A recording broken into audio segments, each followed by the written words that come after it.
Vamos a leer desde el versículo 1. Gracias.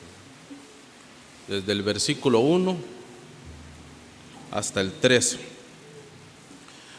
Viendo la multitud, subió al monte, y sentándose vinieron a él sus discípulos, y abriendo su boca les enseñaba diciendo: Bienaventurados los pobres en espíritu, porque de ellos es el reino de los cielos.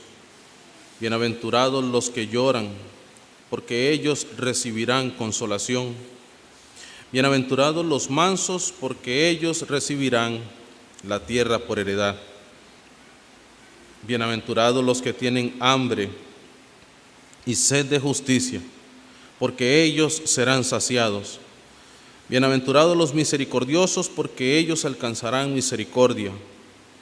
Bienaventurados los de limpio corazón, porque ellos verán a Dios. Bienaventurados los pacificadores, porque ellos serán llamados hijos de Dios.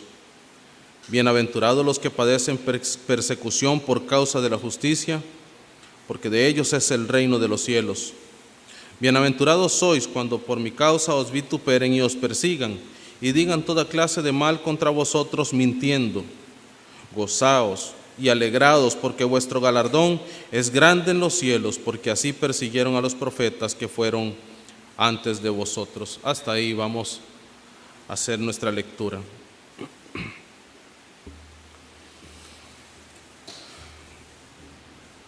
En lo personal, tengo dentro de la familia y amigos personas que han estudiado la carrera de medicina, y dentro de algunas de las materias por las que ellos tienen que pasar, es una materia de anatomía, ¿verdad? Y alguno de ellos me comentaba, ¿verdad?, hace mucho tiempo, que en las universidades tienen unas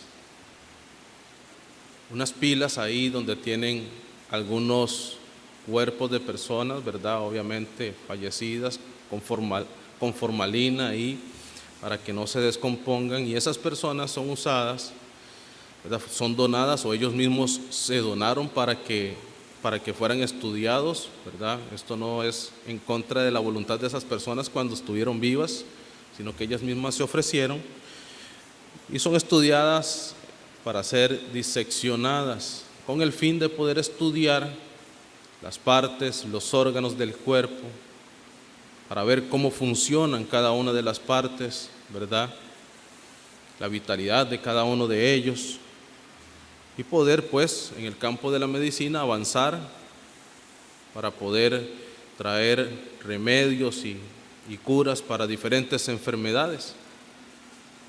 ¿Por qué les digo esto y por qué introduzco así el pasaje? Porque lo que nosotros vamos a intentar hacer en esta tarde es una disección, digamos, del carácter de un verdadero creyente.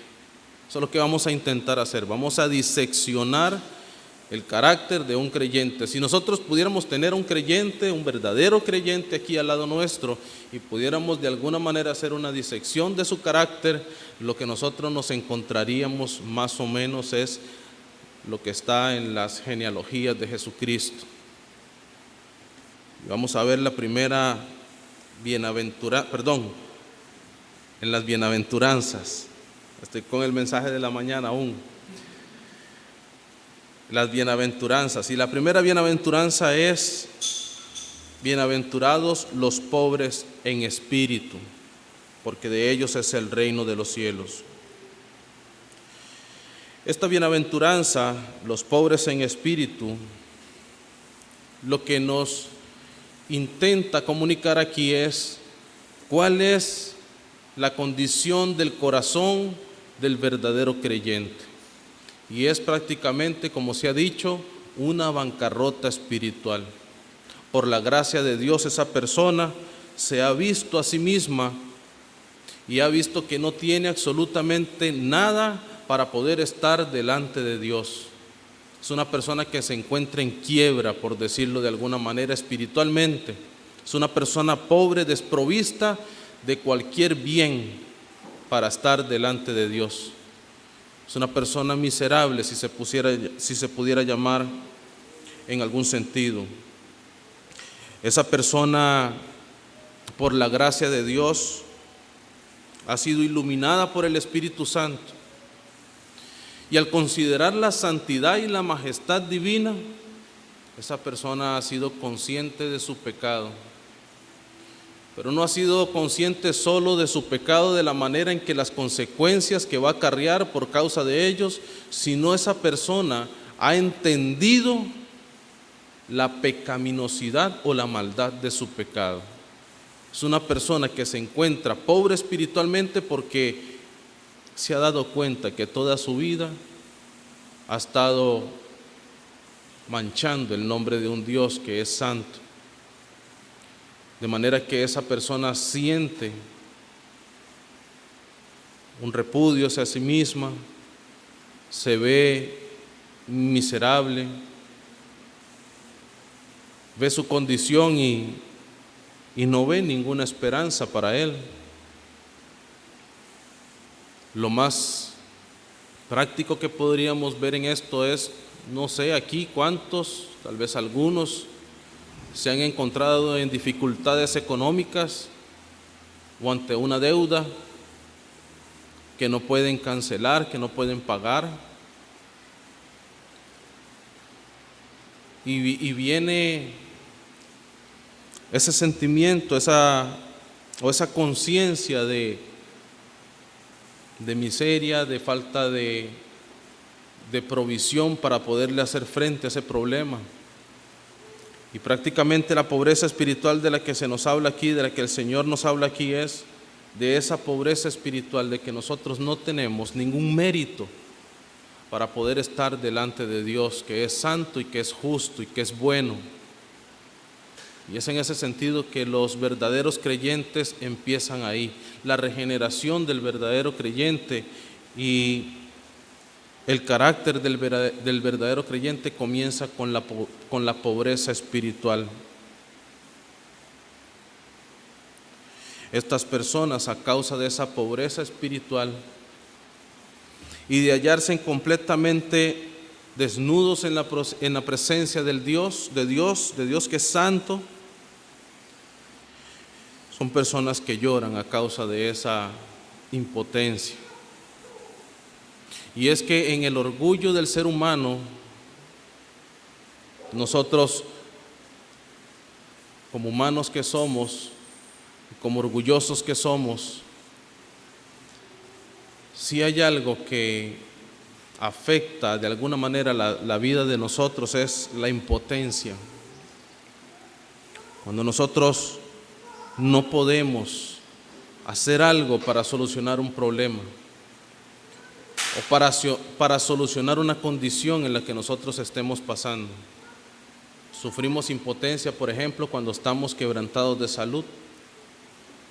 Pero la impotencia que sufre el verdadero creyente es una impotencia de poder ver cómo es Dios, cómo Él es de santo, de justo, y cómo es su alma, cómo es su corazón, cuáles son los deseos que predominan en esa persona.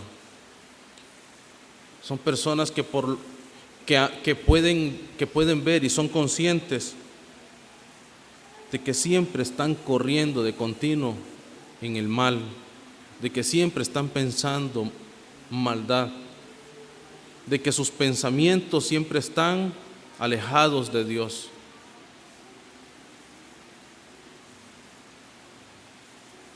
De escuchar las palabras que salen de su boca, de ver cómo ellos han corrido todas sus vidas para alejarse lo más posible de Dios.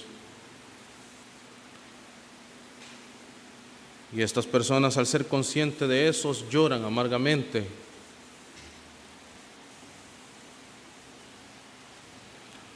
Lloran no por las consecuencias del pecado,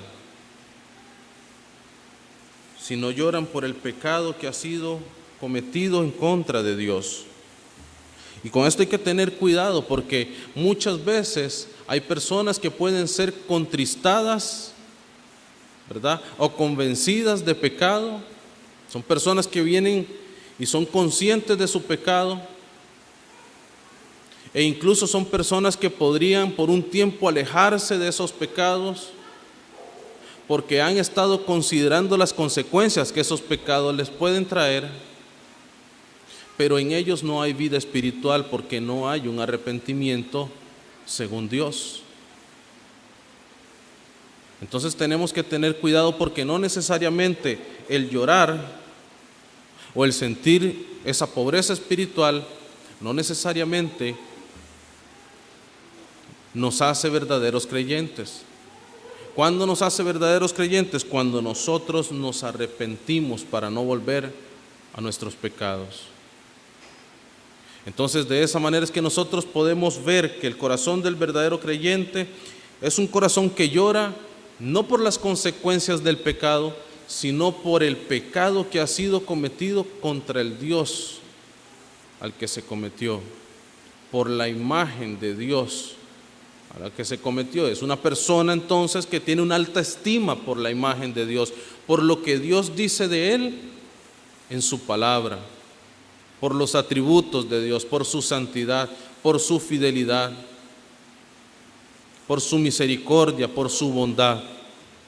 Es una persona que ha considerado a Dios en su majestad, cada uno de sus atributos, y ahora tiene una alta estima de Dios y tiene una baja estima de Él. Porque esa persona dice: ¿cómo yo he podido hacer esto contra un Dios que es santo?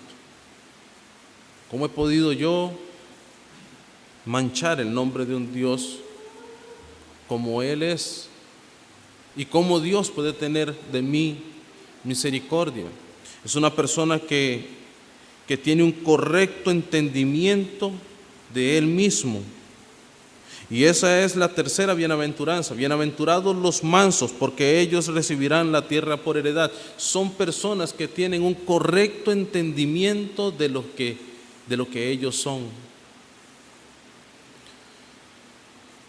Y este entendimiento de lo que ellos son quiere decir también que tienen un correcto entendimiento del pecado que mora en ellos. Son conscientes del pecado que hay en ellos y que habita en ellos. Se dan cuenta de que no hay para ellos salvación fuera de Cristo. No es algo como que ellos puedan decir: bueno, ahora a partir de aquí me voy a esforzar para ser una persona moralmente correcta. Y aunque hay algunos que son moralmente correctos, buenos, si se quisiera llamar, en el corazón, el hermano Fernando hoy hablaba del corazón, y el corazón es la esencia del ser, es lo que nosotros somos, decía el hermano Fernando. Es, en la Biblia, el corazón es donde se asientan los sentimientos, la voluntad. Es lo que nosotros somos en última instancia. Y aunque yo externamente yo pueda proyectar una moralidad buena, no necesariamente yo estoy bien delante de Dios. El creyente, el verdadero creyente, tiene un sentido correcto de su naturaleza. Y como tiene un sentido de su naturaleza pecaminosa, esa persona sabe que él no puede hacer absolutamente nada para salvarse, o para justificarse delante de Dios, o para estar bien con Dios. Es como una persona que tiene una enfermedad terminal y esa persona sabe que no se puede curar a sí misma. Necesita un médico que le haga algo rápido, que lo intervenga rápido, porque si no va a morir. Y ese es el sentido del creyente. Él es manso porque es consciente de la enfermedad espiritual que él tiene, y es el pecado, y él sabe que el pecado reside en él y que él no puede librarse de ese pecado. De manera que él lo único que puede hacer es buscar ayuda. Y esa enfermedad terminal que nos garantiza la muerte, esa enfermedad del pecado, el único que puede satisfacer cura para ella es Cristo, es Dios en la persona de Cristo. De manera que estas personas creen en Él para la salvación de sus almas. Creen en Él porque es en Cristo en que ellos pueden alabar correctamente el nombre de Dios. No es en su propia moralidad, sino es estando en Cristo, tienen el perdón de pecados, la salvación de sus almas, son librados del poder del pecado, el pecado ya no se enseñorea de ellos, y ahora estas personas pueden encontrar alivio en Él, pueden encontrar en Él descanso. Entonces, como hemos dicho, las primeras tres bienaventuranzas son un estado del corazón de la persona, son un estado del corazón del creyente, de lo que nosotros somos en última instancia realmente. El envase, digamos, es este, pero ¿quiénes somos nosotros realmente? ¿Qué hay en nuestros pensamientos? ¿Qué hay en nuestra voluntad? Eso es lo que nosotros somos realmente. Versículo 6. Y el versículo 6 es como una división que hay dentro de las bienaventuranzas, de la parte interna, del carácter interno del creyente, esto es del corazón, las tres primeras, y las otras bienaventuranzas, ya lo vamos a ver, pero corresponden a las primeras y es ya, digamos, un carácter externo de lo que es el verdadero creyente.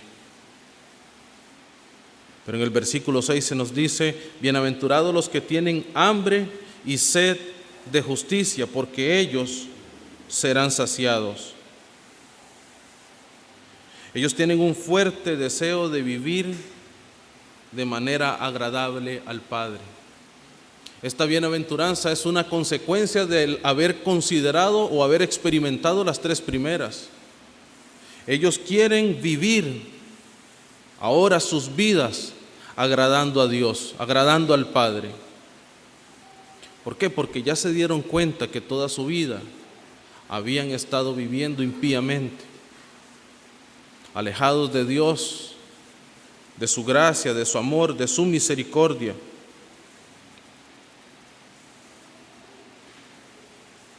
Ellos ahora tienen hambre y sed de la justicia que nos pone en posición correcta con Dios. Dice el texto que ellos serán saciados. Ellos serán satisfechos de esa justicia que ellos ansían, y es la justicia de Cristo. Ahora en la mañana dijimos que Cristo es quien vino a vivir para ganar para nosotros la justicia que Dios requiere. De manera que el verdadero creyente tiene hambre y sed de esta justicia que solo Cristo provee. Es la justicia que nos permite podernos acercar a Dios. Es esa vida perfecta, pura y sin mancha que Cristo ha vivido para que nosotros a través de la fe en Él podamos hacerla nuestra. Y de esta manera nosotros podamos vivir correctamente delante de Dios, confiados delante de Dios. Estas personas en última instancia, dice un predicador de antaño, tienen hambre y sed de ser como su Señor, de ser como Jesucristo. Eso es en última instancia tener hambre y sed de justicia, es querer ser como Cristo. Y tiene lógica esto. ¿Por qué? Porque la palabra de Dios nos dice que nosotros hemos sido predestinados para ser conformados a la imagen de Cristo. De manera que esta hambre y sed de justicia viene como una consecuencia de que el Espíritu de Cristo esté morando en nosotros. Es el Espíritu de Cristo, el Espíritu Santo morando en la vida del creyente, el que nos conduce a querer vivir santamente. ¿Por qué? Porque Él nos anhela celosamente.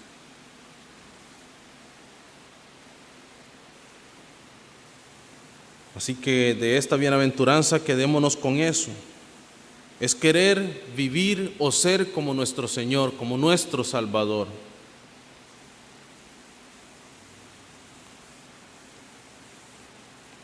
Versículo 7, bienaventurados los misericordiosos, porque ellos alcanzarán misericordia.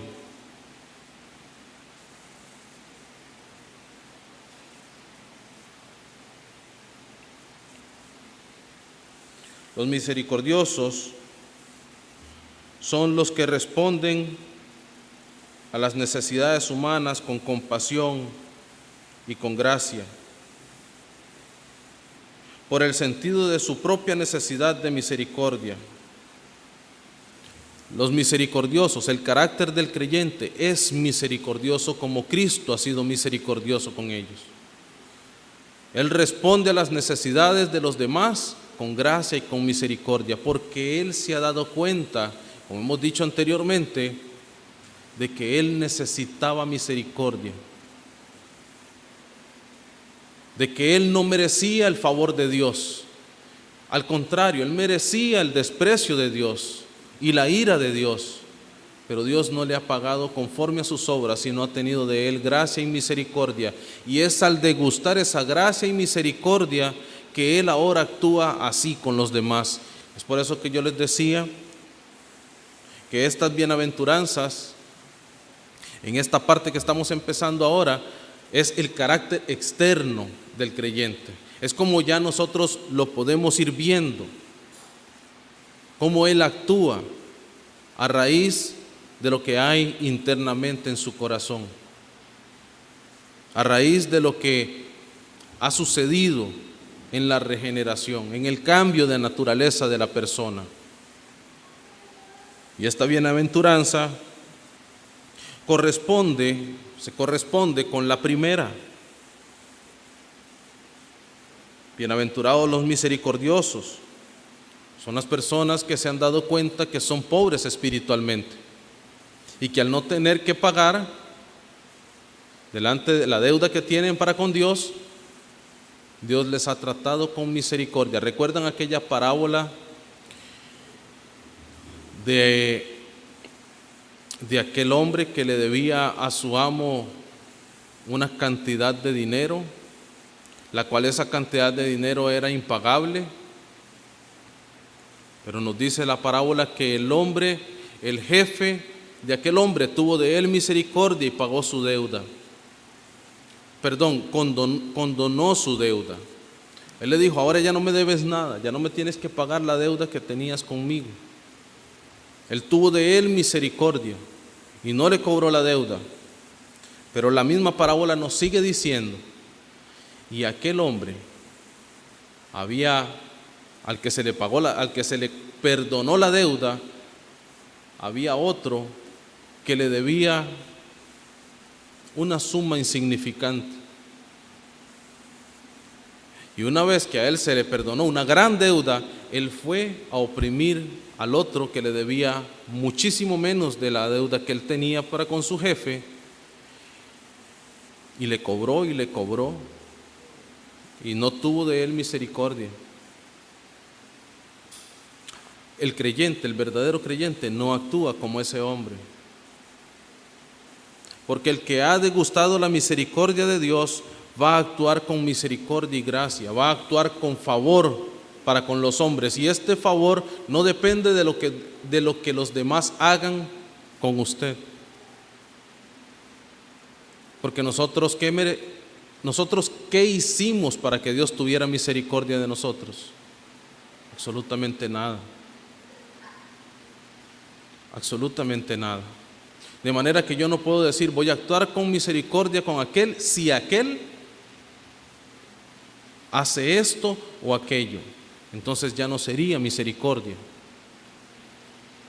Porque misericordia, por definición, es algo que nosotros no merecemos. Este es uno de los rasgos distintivos de los verdaderos creyentes. Ellos son misericordiosos como el Señor ha sido misericordioso con ellos. Versículo 8, bienaventurados los de limpio corazón, porque ellos verán a Dios. Esta bienaventuranza se corresponde con los que lloran. Es porque ellos han llorado amargamente por su pecado, por la maldad que hay en su corazón, por la impureza de sus corazones. Dios ahora ha limpiado sus pecados y ahora ellos pueden tener un corazón limpio delante de Dios. Son personas que se han puesto a cuentas con Dios y han confiado en Él para el perdón de sus pecados. Dios ha lavado los pecados de cada uno de ellos. Él ha enjugado sus lágrimas. Son personas que tienen un corazón limpio. Y con esto no quiero decir que son personas que no vuelven a pecar nunca más en sus vidas, no. Pero son personas que ahora son más conscientes del pecado. Son más sensibles al pecado que ellos cometen. De manera que lo que los hace limpio es que esas personas ahora se duelen profundamente por el pecado. Por el pecado que todavía queda en sus vidas. Por el pecado que todavía se manifiesta en sus propios cuerpos. En ese sentido es que esas personas son limpias de corazón. ¿Por qué? Porque aman a Dios. El no regenerado, el no creyente no ama a Dios. Por eso les decía, pueden ser moralmente buenos, pero no aman a Dios. Puede ser que lloren por las consecuencias de sus pecados, pero no porque han ofendido a un Dios que es santo, por el amor que tienen hacia Él, por los afectos que ahora sienten hacia los atributos divinos. Entonces, esa es otro rasgo distintivo del carácter del verdadero creyente. Son personas de un corazón limpio, de un corazón puro. Es una sinceridad interior. No es perfecta, pero es sincera. No es perfecta, pero es sincera. Ellos sinceramente quieren vivir bien delante de Dios. Sinceramente se esfuerzan por vivir correctamente delante de Dios y con la ley de Dios. Ellos se esfuerzan lo más que se puede, lo más que ellos pueden, y de acuerdo a sus capacidades se esfuerzan por vivir como Dios les demanda en su palabra. Ahora, esto no lo hacen perfectamente, como ya le he dicho, pero sí hay una sinceridad del corazón, y eso los hace tener un corazón limpio delante de Dios. Versículo 9. Bienaventurados los pacificadores, porque ellos serán llamados hijos de Dios. ¿Qué es un pacificador? Es una persona que intenta estar en paz con todos. Pero hay que tener cuidado, porque hay personas que, si bien es cierto, intentan estar en paz con todos, son personas que están dispuestas aún en comprometer la verdad con tal de no meterse en problemas con nadie, y eso no es un pacificador. Un pacificador es aquel que sostiene las verdades fundamentales en las que él cree, en las verdades del Evangelio, y de acuerdo a esas verdades que dominan su carácter y comportamiento, intenta estar en paz con todos. Ese es un pacificador. Es una persona que intenta vivir una vida permeada por el Evangelio,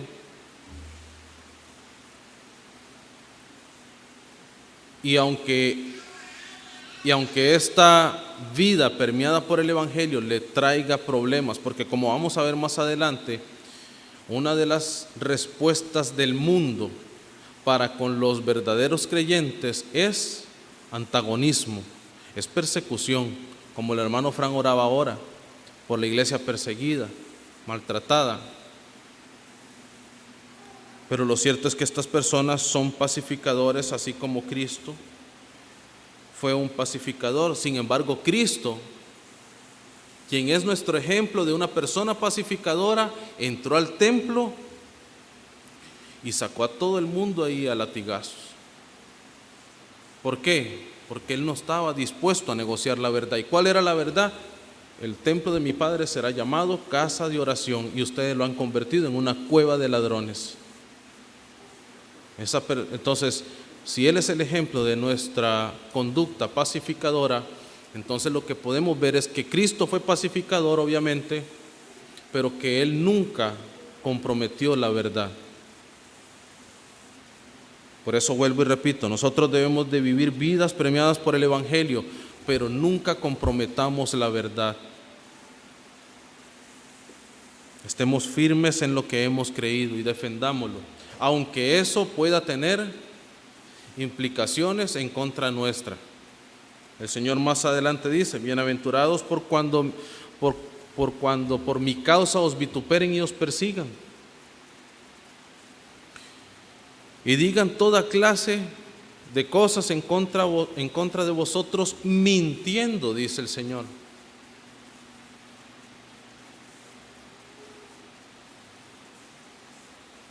Versículo 10: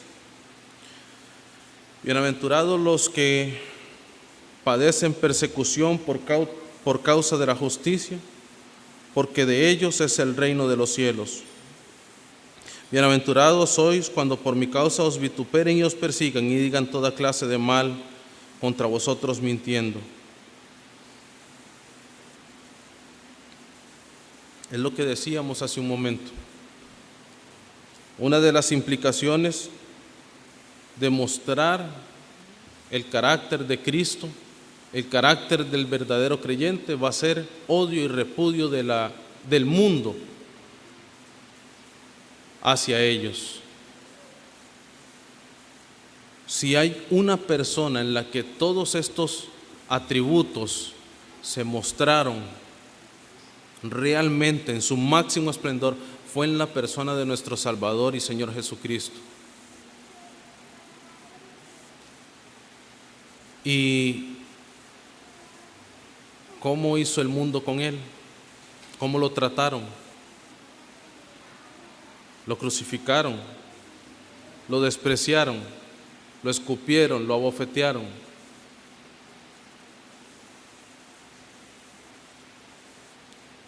¿Por qué esto es así? ¿Por qué creen ustedes que esto es así? ¿Por qué el mundo responde a estas personas de esa manera? Por una sencilla razón: porque el carácter del verdadero creyente pone en evidencias las maldades que hay en el corazón de los demás. Si nosotros estamos siendo conformados a la imagen de Cristo y estas bienaventuranzas son una realidad en nuestras vidas, se notan de más o menos, en mayor o menor medida, sin duda alguna, nosotros vamos a sufrir persecución, vamos a sufrir maltrato de parte de las personas. Ahora aquí quiero dejar algo en claro. Recordemos que el texto nos dice que son bienaventurados los que padecen persecución por causa de la justicia, no por cualquier causa.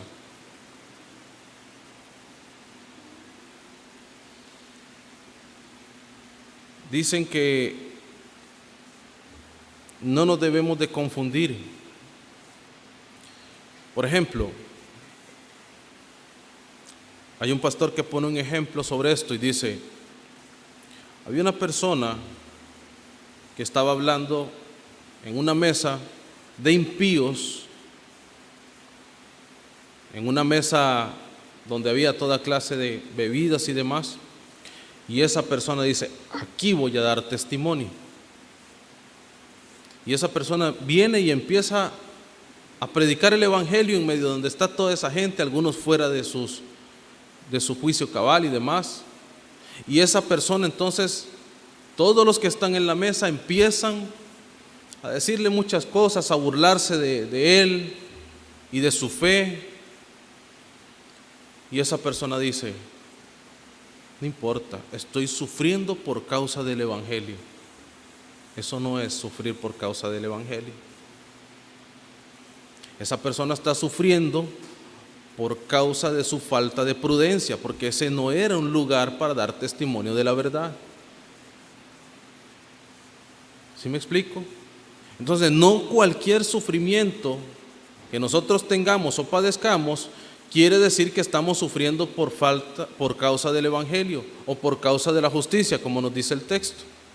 Entonces, ese es el cuidado que hay que tener. Hay personas que están quebrantadas de salud y dicen, bueno, es que yo soy creyente. No, las crisis de salud le dan a impíos, a inconversos, ¿verdad? Así como a creyentes. Eso no es una evidencia de que estoy sufriendo por causa de la justicia.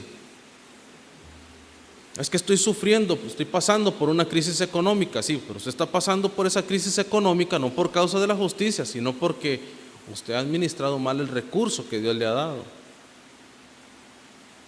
Entonces, no todos nuestros sufrimientos son por causa de la justicia. Una persona que sufre por causa de la justicia es una persona que lo único que hace es vivir una vida permeada por el evangelio. Hay personas que ni siquiera tienen que abrir la boca, verdaderos creyentes que no tienen que abrir sus bocas para padecer, para sufrir persecución, para sufrir desprecio. Hay personas que están haciendo su trabajo, que están ahí en medio de su trabajo y que no participan de las demás cosas por sus convicciones, porque son verdaderos creyentes, y esas personas son despreciadas sin abrir su boca. Son maltratadas, son ultrajadas, son burladas, mienten y inventan toda clase de mal en contra de ellos. Esas personas no tuvieron que abrir sus bocas para que el mundo los despreciara. Entonces, no todo padecimiento, sufrimiento es por causa de la justicia, y eso es necesario aclararlo porque hay un mal entendimiento del texto. Son aquellos que viven como Cristo vivió. Los que dicen que están en Cristo deben de andar como Él anduvo. Y para ir finalizando, dice el versículo número 12, gozaos y alegraos porque vuestro galardón es grande en los cielos, porque así persiguieron a los profetas que fueron antes de vosotros. Y yo quiero llamar la atención sobre algo aquí.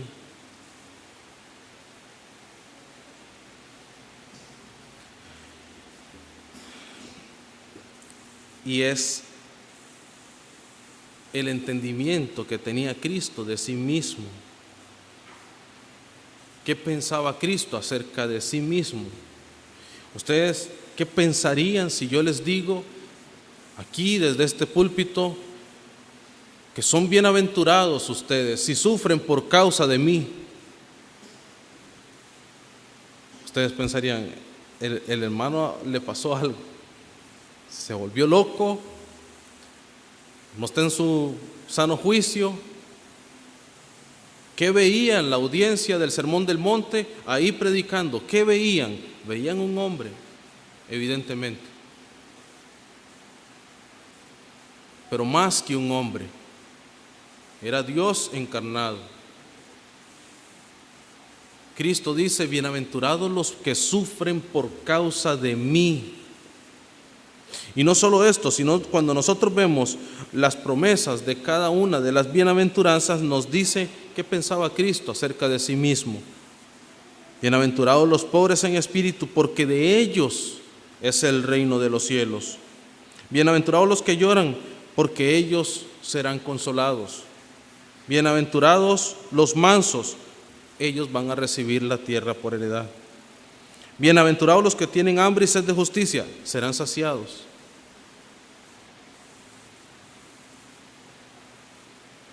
Es más que una persona dando un sermón.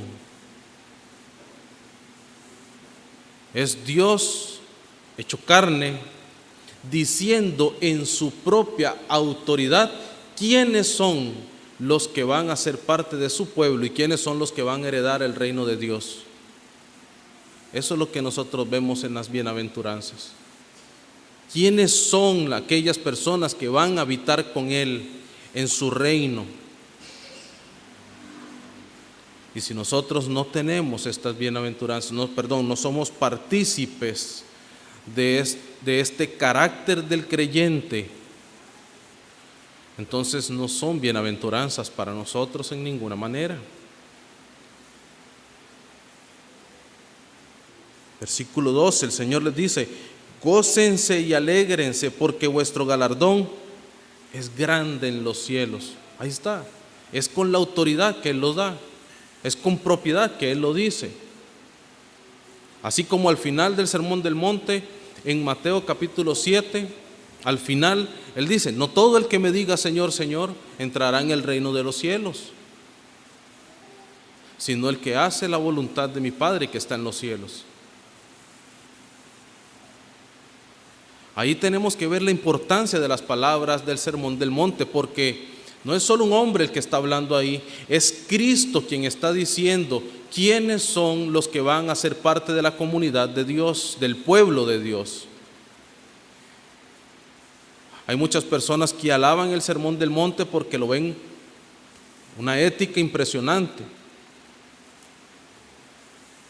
pero desligan las palabras de Cristo de la esencia de quien Él es. Y eso no lo podemos hacer. Entonces, que quede bien claro, esto tiene una gran relevancia para nuestras vidas. ¿Por qué? Porque es Cristo, el Rey de Reyes y Señor de Señores, el Mesías prometido, como lo vimos ahora a primera hora en la mañana, quien dice en su autoridad propia quiénes son los que van a entrar en el reino de los cielos. Preguntas que necesitamos hacernos a raíz del texto. ¿Qué pensamos nosotros de Dios? ¿Qué pensamos? ¿Qué concepto tenemos nosotros de Dios y de sus atributos, de su santidad, de su fidelidad, de su ira? Porque Dios es fuego consumidor, porque no dará por inocente al culpable, dice su palabra, de su amor. ¿Cuál es el concepto que nosotros tenemos de Cristo, de Dios y de sus atributos? ¿Hemos considerado el carácter divino de Dios? Eso sería necesario hacerlo, porque los pobres en espíritu y estas personas, los que lloran, los mansos, los que tienen hambre y sed de justicia, este verdadero creyente ha llegado a participar de todas estas bienaventuranzas porque lo primero que ha pasado es consideraron el carácter de Dios a la luz de lo que Dios ha revelado en su palabra, de quién es Él, no de lo que yo creo que quién es Dios. Hay un predicador, dice que una vez lo invitaron a predicar en una iglesia y él predicó acerca de la ira de Dios. Y dice que una señora que estaba en las primeras bancas se levantó bien eufórica y dice: ese no es el Dios en el que yo creo, porque mi Dios no va a mandar a nadie al infierno. Y entonces él le dice: bueno, tal vez el Dios en el que usted cree no va a mandar a nadie al infierno, pero el Dios de las Escrituras sí. Entonces hemos considerado el carácter de Dios a la luz de lo que Él ha revelado de sí mismo en su palabra. Porque en la medida en que nosotros conozcamos a Dios, vamos a conocernos a nosotros mismos y vamos a tener un correcto entendimiento de quiénes somos. Por eso es la vida eterna el que lo conozcamos a Él, al Dios verdadero y a su Hijo Jesucristo, a quien Él ha enviado para el perdón de nuestros pecados. Esa es la vida eterna. Si hemos considerado el carácter de Dios a la luz de lo que Él ha revelado, ¿qué entendimiento tenemos de nuestro propio ser, de nuestra condición? ¿Hemos considerado quiénes somos nosotros delante de Dios? Si nosotros le preguntáramos a 10 personas mañana en el trabajo, o en la calle, o en la casa, o en nuestras familias, si nosotros preguntáramos mañana a 10 personas: mira, si vos murieras ahora con todo esto del COVID, ¿verdad? Si vos murieras por cualquier causa, no solo el COVID, pero es que la gente hoy está bien temerosa con el COVID, ¿verdad? Y entonces como que la muerte está más consciente en los hombres. ¿A dónde irías? ¿Al cielo o al infierno? Y las personas responderían, estoy seguro, en su mayoría, al cielo. Al cielo. ¿Por qué? ¿Por qué al cielo? Yo no soy una mala persona. ¿Bajo qué parámetros te consideras buena o mala persona? Bueno, es que yo no he matado, y empiezan a decir, a compararse con otras personas, pero ese no es el parámetro para el que nosotros podemos decir si vamos a estar o no en el reino de Dios, que es en el cielo. Cristo nos lo está diciendo en las bienaventuranzas. Es el que tiene una justicia perfecta. Son los que tienen hambre y sed de justicia. Son los que tienen por la fe en Cristo la justicia divina que Dios requiere para que podamos habitar delante de Él y ser nosotros su pueblo y Él ser para nosotros nuestro Dios. Entonces, si alguien dice, yo no voy a ir al infierno o yo voy a ir al cielo porque no soy tan malo como los demás, esa persona no tiene un correcto entendimiento de sí mismo. Y obviamente no tiene un correcto entendimiento de sí mismo porque es una persona que no ha considerado el carácter santo de Dios.